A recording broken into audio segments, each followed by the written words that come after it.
In 2040, gaming won't mean staring at a screen anymore. AI will turn play into a living, breathing experience, one that blends seamlessly with your daily life. Forget fixed maps, predictable stories, or even the idea of logging in. Gaming will be everywhere and nowhere. AI-driven VR will blur the line between game and reality.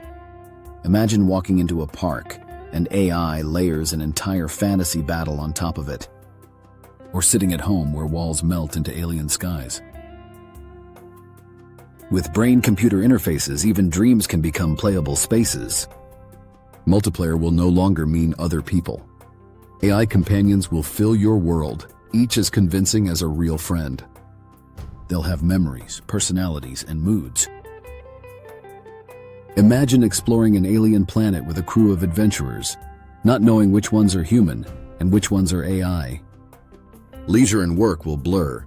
AI could gamify daily routines, cooking, studying, even commuting. Every action becomes a quest. Every skill earns you points.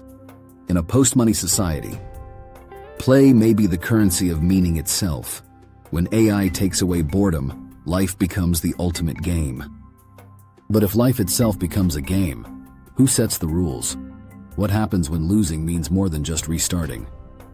Some will demand real stakes. AI worlds where failure means losing privileges, status, or even feeling controlled pain. Because without consequences, some will argue there is no meaning.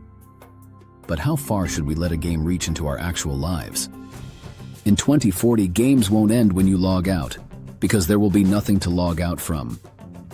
The question is, when the game is everywhere, will you still know who's playing who?